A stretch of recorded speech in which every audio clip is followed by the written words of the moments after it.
Buddy, Sven Diesel here. We're going to be tying up the hair wing streamer. This is my take on a classical pattern. Full disclaimer, I do not tie classic salmon flies. I don't have the patience for it, but I attempt them because I think it's fun, so don't mind a lot of the techniques, but we are using a good hook. This is an Ahrex HR 410 in a size 1. I'm just going to, as the fly is called, wing it. So we've got some Semperfli. This is an 8/0 wax thread. I'm going to start right here behind the return end, and I'm going to work my way back to the bend of the hook using touching wraps. Notice how I hold the tag end at an angle that slides all my wraps into the adjacent wrap, giving me touching wraps without a lot of effort. So we're going to go ahead and trim that tag end out now that we're here at the back. Like I said, I don't take the time. I don't have a lot of the right materials, but I'm going to have fun with this. It seems like a super effective bait pattern. So I have here some tinsel. It's gold and silver, gold on one side, silver on the other, and it's in a, we're going to be tying it in here at the rear and giving us a gold tag end. And I'm just going to go ahead and tie that in here on the top of the shank of the hook. And with tying some of these flies, every wrap counts. I'm going to probably add an extra 100 wraps because of my lack of experience, but I'm going to try and make this an effective pattern that will be durable and fishable. And so I'm going to just give that tag end. I'll go ahead and raise my thread up and over and tie it off with 2 wraps, making sure those wraps are touching. And I'll adjust that back a little bit closer, and then I'll go 1 or 2 in front, and I'll go ahead and snip these out. Now, if I was really going to do a slender body, I would run these all the way up the hook shank and be a little bit more careful, but we're going to put a little bit of a dubbing on this, which will cover most of this up. So I'm just going to clean that up just a little bit with a few wraps, and then I will tie in my ribbing for this, and we're using that same flash that I just used, so I'm going to tie that in again, and also some oval tinsel. This is by Semperfli. I'm going to tie this in first because the oval tinsel is going to go over the gold tinsel, and we'll go ahead and just tie that in, keeping it the full length of this hook shank. So I'm going to tie it in with 2 wraps, and then I'll just advance my thread up. Like I said, the body on this is going to be covered up with a ton of dubbing, and so I'm not ultra concerned, but it would be good practice for you to practice techniques of uniform bodies and shanks. And then I'll tie in the tinsel right here on the top, so that both of these, when I fold them up and over, are going to start the ribbing palmering up towards the hook eye. So we'll go ahead and clean this up just a little bit, and now comes the time for our dubbing. I don't have any seal dubbing, which would be used for a lot of these patterns. This is a imitation. This is called Real Seal by Feathercraft. It's really, really awesome. Super, super fun to dub on without wax. But what I'm going to do is, I know a lot of guys will put these in dubbing loops, spin it up. I'm just going to dub it on like I would any other dubbing, just noodle it on using sparse amounts, getting a I'd say it's a semi-tight dub loop. I don't want it to be ultra tight, but I do want to get it, so we're going to noodle this all the way up the hook shank here, and we're going to, of course, we want it to be buggy looking, and so we'll be brushing it out. So if I did a super tight noodle, it definitely would not brush out as well, and so you can see it's about a semi-tight dubbing we're doing here. And you're going to get a little bit of noodling, and I'm just going to make sure I cover up that tag end right there, and then I'll start advancing up, twisting my dubbing as I advance it up. And if I get some that kind of fray off, that's okay. I'm building a little bit of a taper here, and I also want to have a generous amount, probably double the amount of dubbing I had towards the tag end. That way when we brush it out, it will have a really nice taper and give us that profile we're going for. And since I'm trying to make this look a little more realistic, I'm going to add a little bit of a pink right here give it kind of the throat look, and we'll go ahead and just noodle that up, and then I'll kind of tie everything so that it's going backwards. I'll just preen these fibers back, and then I want to get a generous amount of this pink dubbing right here, and so we'll go ahead and dub that up and over itself, and then leave our thread right there behind the in front of all this, and then I'll just stroke it back and go ahead and give a couple turns there to make sure everything's nice and secure. And now we're going to bring up our tinsel, and I'm going to pull on this fairly tight. I don't want to break it, but I want this ribbing to stay in place, and I'm just going to palmer it all the way up. And that's okay if we're trapping fibers at this point, because we are going to brush the heck out of this. So that's why you want it to be semi-tight. I definitely would recommend that if it comes undone or breaks, invest in a different tinsel. This stuff's pretty durable, and I'll just snip that out once it's tied off. And now I'll use this oval tinsel to follow the ribbing I just did and kind of suck it up towards the front, giving a little bit of a bump so that this seal dubbing hopefully will push against it and keep it in place. So it also has a really good decorative effect. And so we'll just follow that all the way up. Same thing, I'll do a double wrap here just to make sure it stays secure, and I'll go ahead and tie that off with some wraps in front and behind, and then we'll go ahead and trim this out. And then we'll come up to the next step of this, and that is seeing how buggy we can get this. I just want to make sure that these fibers are going to keep our wing and our body from collapsing on itself. For this fly, looks like I got a little separated there. We'll go ahead and secure that down. For this fly, for the wing, we'll be using a craft fur. I know a lot of people use polar bear, a few different materials. I've seen wings out of bucktail, bear, all of the above.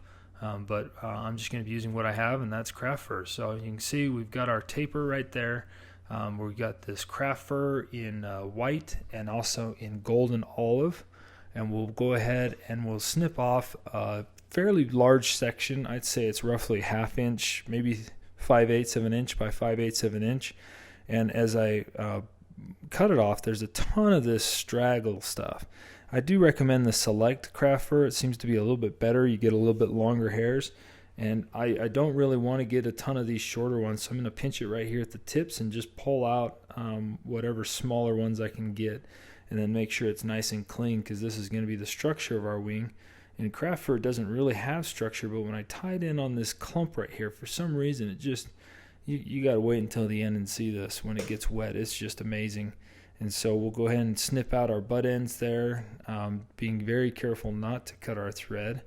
And like I said, I really am just winging this fly. I think they look phenomenal, and I'm super excited to tie these and fish them on my local waters here. Similar style as a streamer. So this is kind of a trial and error for me, but I've always wanted to tie some flies like this that have a little bit more of the classical look, but would be efficient to fish like a streamer. And now I'm going to grab just a little bit, a smidge more, maybe definitely go with the 5/8, and I definitely want to make sure it just feels a little thicker. And these hairs I want to extend a little bit beyond our white, so that this is the general profile on the end, similar to a rainbow trout. So now let's go ahead and trim out these butt ends as well, and just be super, super careful. You could pre-trim them if you were interested in doing that. But a lot of different techniques, a lot of different styles of tying. This is me trying to look like one of those fancy tires with a fancy pattern, but really I'm just making this happen. You can see I got some stray hairs there, so I'm just going to burn them off, and then we'll clean up this head now. We are well into the finish of this fly. Look at that. That looks awesome. So for the back of this, I want to put some peacock. So I'm going to tie in about 5 to 7 strands here, and I want it to be roughly the whole length of our golden olive craft fur.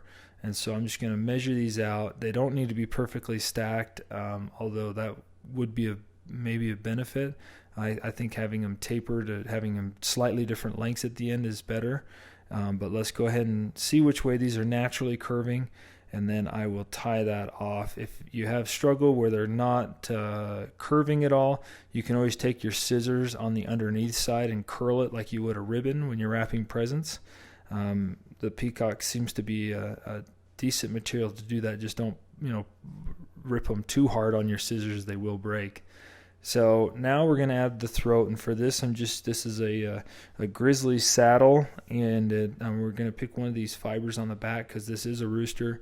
You could use a soft hackle. I'm just going to pick one that has a little bit more of a webby fiber, because I want it to have a little bit of structure to it. And so you can see we got the fluff down here I'm going to preen off, and then we're going to see about where the tips start to really kind of transition from short to long fibers, and that's where I'm going to tie it in. I only need about 4 to 5 wraps to get a nice throat on here, and we'll go ahead and tie that with 2 or 3 wraps behind, lift it up, and do a couple securing wraps there in front, and then we'll trim out this tip section, which we will not be using. And now we will go ahead and just clean this up, making sure that we've got enough to palmer this hackle around. I'm going to preen all the fibers going backwards. You could prep it by, creasing them. I just kind of wet my fingers and preen them back as I go. And we're going to make sure that we get about 5 wraps here, because I want it to be a little bit of a more dense, thicker collar, and kind of make sure we're not trapping fibers as we go on the underneath side. And we'll keep progressing our way up, and we can be a little bit concerned with that the hook eye at this point. We don't want to crowd it too much, but if we end right there before it starts to go up, we're golden. So I'll do 2 wraps behind, securing that stem down, and then I'll kind of fold it back, do a couple wraps up and over it, and now we are going to build up our a little bit of our head, I guess you would call it. I don't know the exact term for it, the little black thread head on there. So I'm going to separate these hackle fibers so they're going down each side, and then I'll wrap up and over them, trapping these fibers, kind of going at a downward angle, creating the throat of this fly.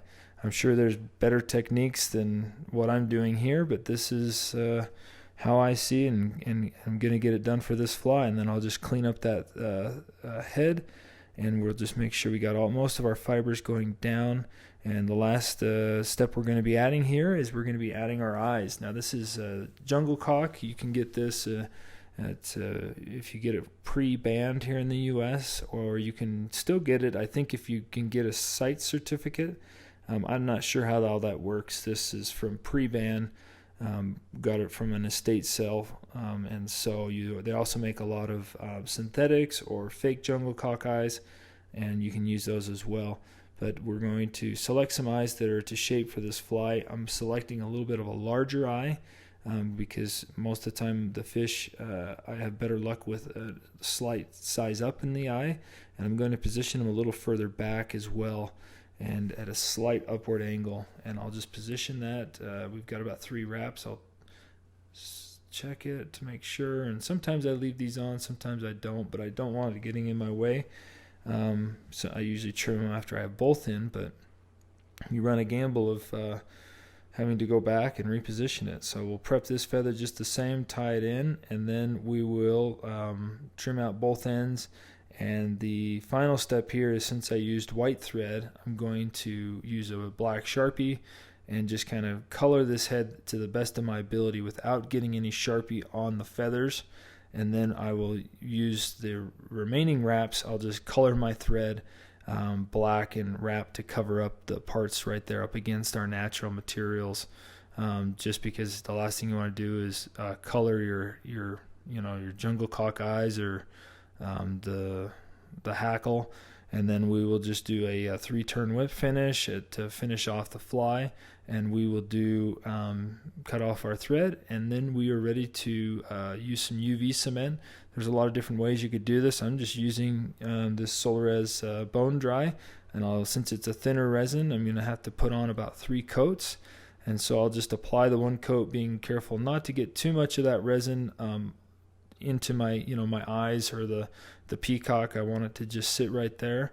And there is the hair wing streamer. This thing looks good. I think it looks good, but let's check it out when we get it wet. I'm going to go ahead and run some water under it and check out the profile. That just looks like a little freaking minnow. That craft fur goes to a nice taper. Notice how the longer olive